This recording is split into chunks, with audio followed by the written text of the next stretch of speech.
Baik, di sini kita memasuki pada fase ICU, di mana pada fase ICU ini pasien masih dalam kondisi bed rest atau masih berbaring di tempat tidurnya. Kemudian di sini juga pasien masih terpasang oleh monitor. Kemudian selanjutnya pasien juga masih terpasang infus dan pasien masih terpasang oksigen dan ada juga kateter. Permisi Bu, selamat siang. Perkenalkan, saya fisioterapis Rizka Kurniasi yang akan bertugas pada siang hari ini. Nah, saya sebelumnya meminta izin untuk melakukan pemeriksaan dan tindakan fisioterapi kepada Ibu. Apakah Ibu bersedia untuk dilakukan tindakan dan pemeriksaan saat ini juga? Dengan Ibu siapa? Dengan Ibu Esther. Kemudian umur Ibu berapa? 43 tahun. Dengan Ibu Esther. Sehari-hari itu Ibu bekerja sebagai apa? Ibu rumah tangga. Ibu Esther, alamatnya di mana Bu? Di Rubraja, jauh juga ya Bu dari rumah sakit ini. Kemudian selanjutnya Ibu setelah saya lihat dari catatan klinis, Ibu sudah melakukan operasi pada jantung. Itu 1 hari yang lalu ya Ibu. Nah, setelah dilakukan operasi itu, apakah Ibu mengalami keluhan seperti nyeri? Iya. Nyeri di bagian dadanya sebelah sini atau sebelah sini Bu? Sebelah kiri atas, berarti bagian sini ya Ibu. Kemudian sebenarnya untuk sesak nafasnya ini apakah Ibu mengalami? Iya. Sesak nafasnya berat ya Ibu? Berat. Kemudian selanjutnya ini apakah Ibu mengalami batuk? Batuknya ini apakah berdahak? Berdahak. Dan apakah batuknya ini mengeluarkan darah? Tidak. Baik. Setelah dilakukan pemeriksaan anamnesis pada Ibu Esther, didapatkan bahwasanya GCS dari server itu semuanya baik. Jadi Ibu Esther sudah dapat dilakukan pemeriksaan secara dilakukan anamnesis dan pemeriksaan secara auto anamnesis. Selanjutnya Ibu, saya di sini izin untuk melakukan pemeriksaan kepada Ibu. Itu nama pemeriksaannya itu ada IBPA. Nah, IBPA ini sendiri terdapat 4 pemeriksaan Ibu. Nah, untuk yang pertama itu ada pemeriksaan inspeksi, di mana pada pemeriksaan inspeksi ini terlihat bahwa pada bagian dada Ibu ini tidak simetris. Kemudian waktu Ibu bernafas juga itu antara dada kanan dan dada kirinya itu tidak simetris. Kemudian selanjutnya juga Ibu masih terlihat adanya bekas luka jahitan. Kemudian selanjutnya juga Ibu masih adanya kemerahan dan terdapat bengkak ya Bu di sekitar bekas operasinya. Kemudian juga pada bagian dada Ibu ini pada bagian nadi venanya juga terlihat lemah ya Ibu. Baik, selanjutnya ini adalah palpasi Ibu, di mana pemeriksaan palpasi ini saya di sini akan mohon izin untuk memegang pada bagian dada Ibu ya Ibu.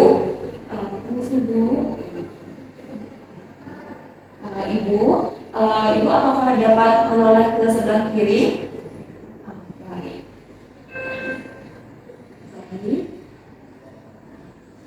Nah, di saat melakukan pemeriksaan, sekali-sekali harus tetap dilihat atau dipantau monitor dari denyut nadi pasien ini. Kemudian saya izin ya Ibu untuk melakukan memegang pada bagian perut Ibu. Permisi ya Ibu.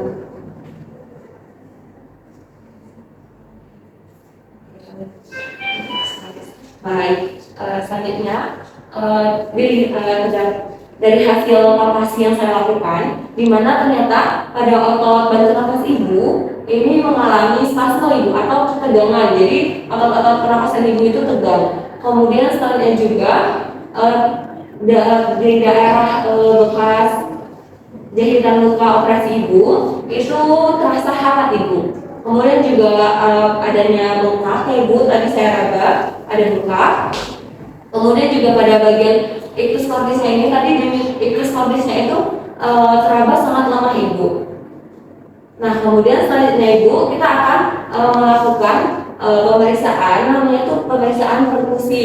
Nah, di mana pemeriksaan perkusi ini dilakukan untuk mengetahui batas jantung kanan dan kiri. Untuk batas jantung kanan sendiri itu terdapat pada interkosta 2 di bagian sini, interkosta 2. Permisi Ibu, interkosta 2. Kemudian untuk batas jantung bagian bawah ini terdapat di interkostal 3 dan 4 di bagian sininya. Kemudian selanjutnya untuk pada jantung sebelah kiri, di mana untuk batas jantung bagian atas kiri itu terdapat pada interkostal 2 juga. Kemudian untuk batas jantung bagian kiri bawah ini terdapat pada interkostal bagian 5 dan 6. Kemudian selanjutnya kita akan masuk ke pemeriksaan auskultasi. Nah, di mana pemeriksaan auskultasi ini, Bu? Ini untuk mengetahui apakah ada atau tidaknya bunyi tambahan. Nah, tadi untuk hasil dari pemeriksaan perkusi itu tadi ternyata didapatkan bahwa terdapat suara redup, Ibu. Karena tadi Ibu baru berdahak, ya, Ibu.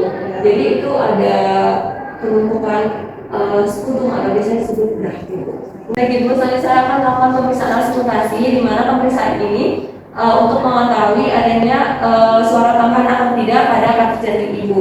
Nah, yang pertama itu saya akan melakukan pemeriksaan pada katup jantung bagian sebelah kanan di interkostal 2, yaitu katup jantung aorta.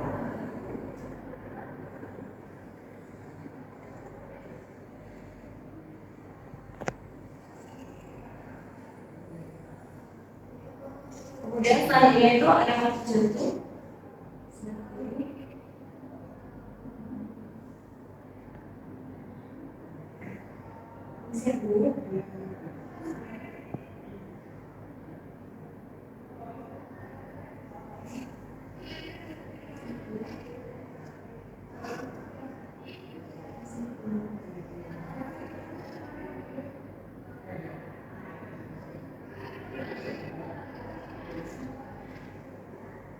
Baik, tadi sudah dilakukan pemeriksaan auskultasi pada pasien, di mana pada katup aorta itu di bagian interkostal 2, kemudian di katup bagian katup pulmonal itu di interkostal 2 sebelah kiri, kemudian untuk katup trikuspid itu di interkostal 3-4 bagian sebelah kiri, kemudian untuk katup mitral itu di bagian 5-6 di bagian sebelah kiri atau di dekat ictus corbis. Kemudian didapatkan hasilnya, Bu, bahwa ada bunyi tambahan, Ibu, itu namanya fretless, di mana harusnya normalnya itu lubduk, tapi ada tambahan lubdus gitu suaranya.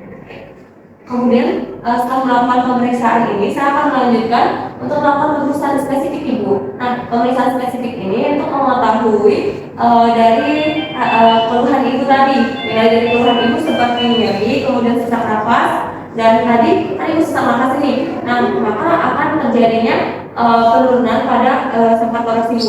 Kalau sangkar toraks itu biasanya terjadi penurunan sangkar toraks, Ibu. Nah, pertama ini saya akan melakukan pemeriksaan spesifik untuk nyeri Ibu.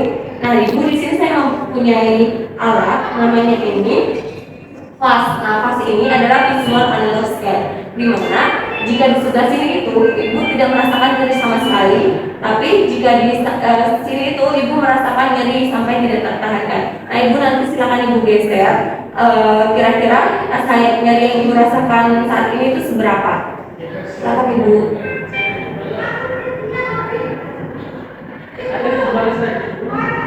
Sudah, Ibu? Baik, ternyata rasa nyeri yang merasakan saat ini adalah 68. Kemudian selanjutnya ini adalah pemeriksaan untuk tingkatan sesak nafas Ibu itu menggunakan skala, namanya skala Mohs, Ibu. Nanti saya akan melanjutkan beberapa pertanyaan kepada Ibu. Nah, untuk tingkatan sesak nafas Ibu tadi, itu sesaknya ini sedang, apakah sedang, ringan, atau berat? Berat. Nah, untuk beratnya ini, apakah beratnya ini berat saja, atau berat sangat berat, atau sangat berat sekali, atau sangat berat sekali, Bu? Berat saja. Berarti jika pada berat saja, maka nilainya itu adalah 4, Ibu. Baik, Ibu, selanjutnya saya akan melakukan pemeriksaan itu untuk pengukuran penurunan sangkar toraks Ibu. Permisi, Ibu. Dulu nanti waktu ini bisa tolong diangkatkan ini sedikit, Ibu. Baik. Oke, Ibu, permisi. Sudah.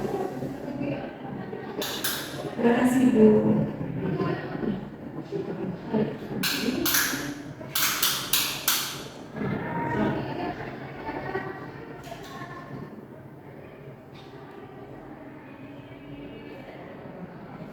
Baik, Ibu bisa tarik nafas. Terus tarik dulu. Selanjutnya Ibu dapat tarik nafas. Terus tarik dulu. Kemudian bagian bawahnya Ibu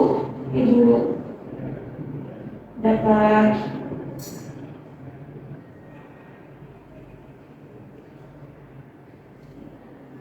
tarik nafas, hembuskan.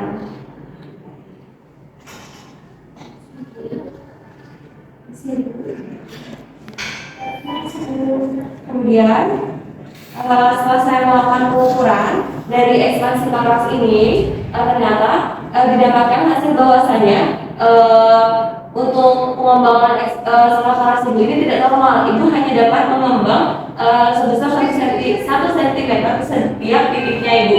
Jadi saya mengukurnya ada 3 titik, yaitu pada bagian ketiak Ibu aksila, kemudian selanjutnya ini di interkostal 3 dan 4, kemudian dan di selanjutnya itu ada di titik namanya ada sikoideus. Baik, selanjutnya ini ada ICF, fisioterapi pada pasien sendiri. Yang pertama itu ada impartment. Impartment ini terdapat body structure, di mana body structure pasien yang bermasalah ini adalah bagian jantung, kemudian ada otot bantu nafas, yaitu otot scalenus, sternogledomastoid, kemudian otot pectoralis major dan minor, sama otot trapezius. Kemudian selanjutnya ini pada bagian tulang, yaitu ada tulang sternum sama tulang costa. Kemudian selanjutnya ini ada body function. Nah, untuk body functionnya ini tadi pasien mengalami nyeri pada bagian dada sebelah kiri sebelah atas. Kemudian juga pasien mengalami sesak nafas, itu sesak nafasnya itu berat.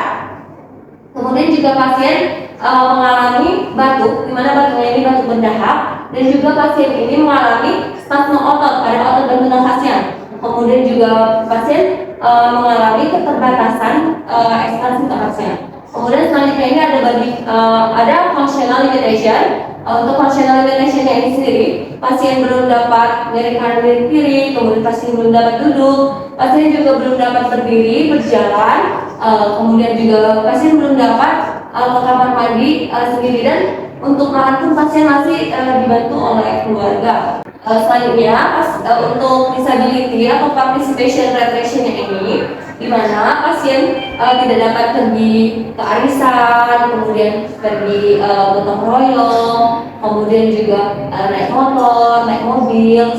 Ibu, selanjutnya di sini saya akan melakukan tindakan fisioterapi atau intervensi kepada ibu.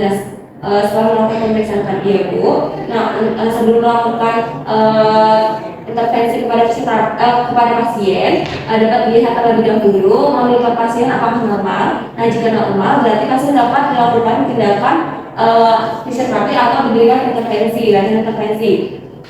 Kemudian Ibu permisi Bu untuk melepaskan saat ini saya terlebih dahulu. Nah, untuk latihan yang ini yang saya berikan ini sesuai dengan keluhan yang Ibu rasakan.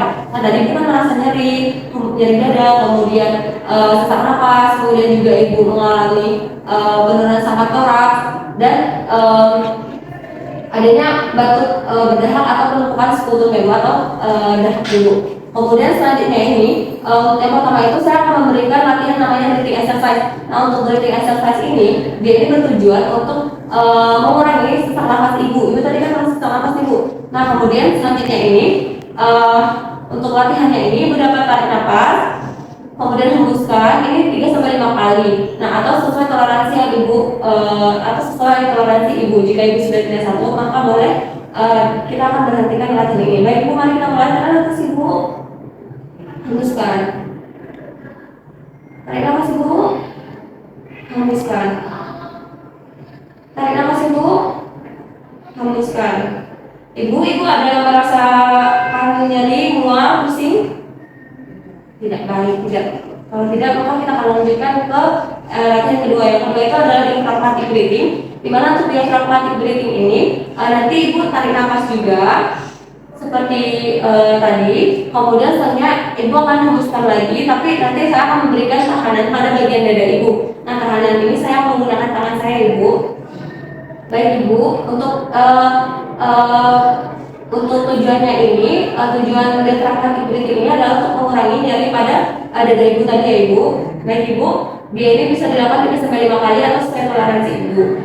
Baik ibu, mari kita mulai. Tarik nafas ibu, hembuskan ibu. Tarik nafas ibu, hembuskan ibu. Tarik nafas lagi, hembuskan. Kemudian selanjutnya ini yang ketiga itu adalah latihan batuk efektif, di mana untuk latihan batuk efektif ini bertujuan untuk mengeluarkan dahak atau sekutu ibu, di mana nanti untuk latihannya ini nanti ibu tarik nafas, hembuskan, nafas lagi, kemudian ibu batukan ke sebelah kanan ibu ya ibu, seperti itu.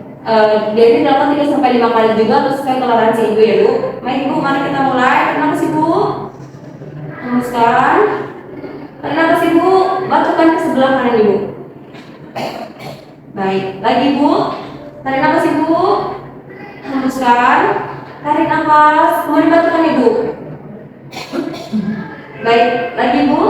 Sekali lagi, apakah sudah? Nafas, hembuskan. Tarik nafas, batukan ibu. Baik, selanjutnya kita akan melakukan latihan yaitu namanya thoracic extension exercise, di mana latihan ini ibu bertujuan untuk meningkatkan pengembangan sifat toraks ibu dan peningkatan dan untuk mengurangi stres pada otot pernapasan ibu. Nah, untuk latihannya ini dilakukan 3 sampai 5 kali. Nah, untuk latihannya ini nanti ibu bisa tarik nafas, kemudian ibu hembuskan. Nanti saya akan memberi tekanan pada bagian perut ibu. Baik ibu, bisa kita mulai. Tarik nafas ibu, hembuskan semaksimal mungkin. Tarik nafas lagi ibu, hembuskan semaksimal mungkin. Tarik nafas lagi ibu, hembuskan semaksimal mungkin. Nah, baik, selanjutnya ini adalah latihan mobilisasi sacral toraks. Dimana untuk latihan mobilisasi sacral toraks ini dilakukan dengan cara ibu tarik nafas sambil tangannya diangkat seperti ini, kemudian waktu dihembuskan diturunkan juga ya ibu. Ini 3 sampai 5 kali sesuai toleransi ibu. Ini bertujuan untuk meningkatkan sacral toraks ibu dan untuk mengurangi spasme otot dada bagian dada ibu. Baik ibu, mari kita mulai. Nafas, angkat ibu, hembuskan. Tarik nafas ibu, hembuskan. Tarik nafas ibu, hembuskan. Nah, selama dalam pemberian intervensi ini harus dicek lagi monitor pada pasien. Kemudian selanjutnya kita akan melakukan latihan yaitu latihan aktif dan pasif. Nah, latihan aktif dan pasif ini itu bertujuan untuk agar lingkup gerak sendi ibu ini tidak terbatas. Kan selama operasi, setelah operasi itu ibu tidak melakukan aktivitas apapun, jadi nanti untuk menjaga lingkup gerak sendi ibu, kemudian juga untuk melancarkan aliran darah ibu ya ibu. Nah, pertama itu saya akan melakukan latihan pasif, di mana saya akan memberikan latihan ini akan saya berikan gerakan. Jadi otot ibu tidak akan berkontraksi. Nah, ini selanjutnya bisa ibu.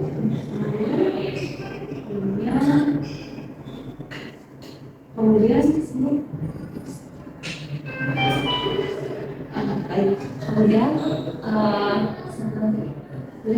untuk kakinya ini bisa ibu. Ini kakinya ini.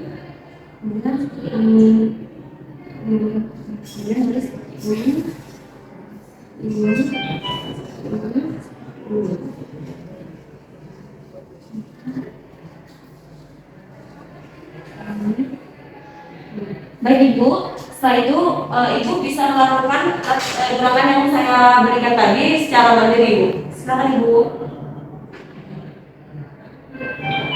Kemudian ibu kasih tangannya. Terus mungkin sendiri gerakan keluar. Baik, kemudian kakinya bisa ibu lakukan seperti ini. Nah, ibu. Kemudian atau ibu tekuk. Baik, ibu.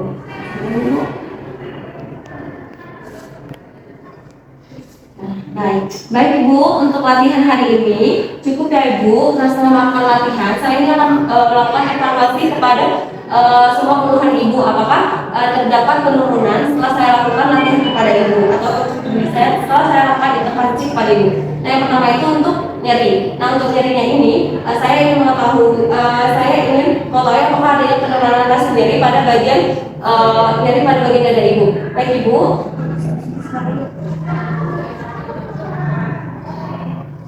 Oh, baik, ternyata dari hasil ini ternyata dari ibu pada dada ibu mengalami penurunan. Kemudian selanjutnya ini saya akan menanyakan untuk tingkat sesak napas pada dada ibu. Nah, untuk tingkat sesak napasnya ini, apakah ibu sudah mengalami penurunan sesak napas? Ibu tadi kan sesak napas ibu berat nih.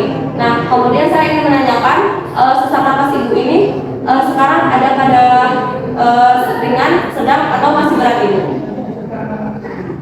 Sudah ringan ya Ibu.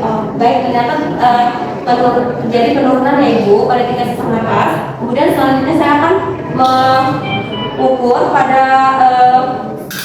saluran toraks Ibu, di mana apakah sudah terjadi penurunan kenaikan pada saluran toraks. Tadi kan terjadi penurunan Ibu. Maaf ya Ibu, isi.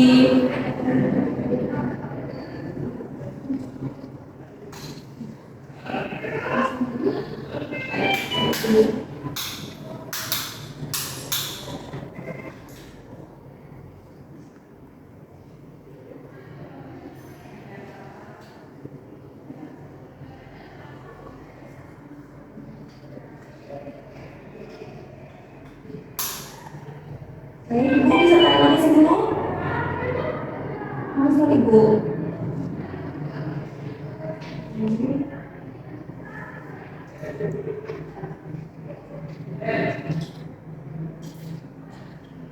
Tarik nafas Ibu. Hembuskan Ibu.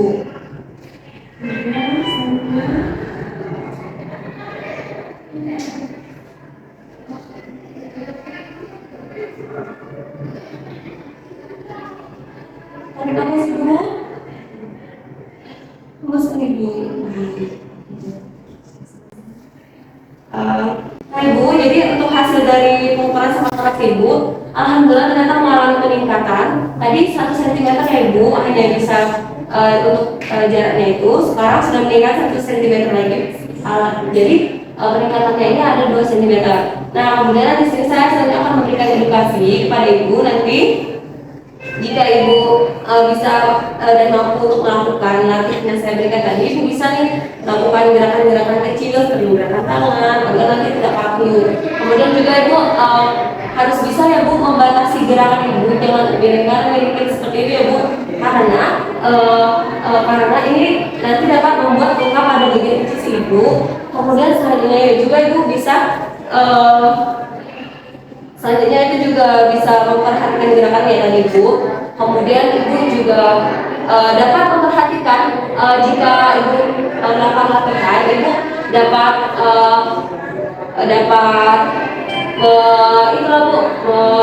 membatasi latihan. Jika Ibu sudah lelah, nanti Ibu dapat berhenti. Nah, untuk latihan dan untuk pemeriksaan dan tindakan sehari hari ini sudah selesai Ibu. Sekian, semoga Ibu cepat sembuh ya Ibu. Semoga luka operasinya tidak membekas gitu. Ya, terima kasih Bu. Semoga cepat sembuh.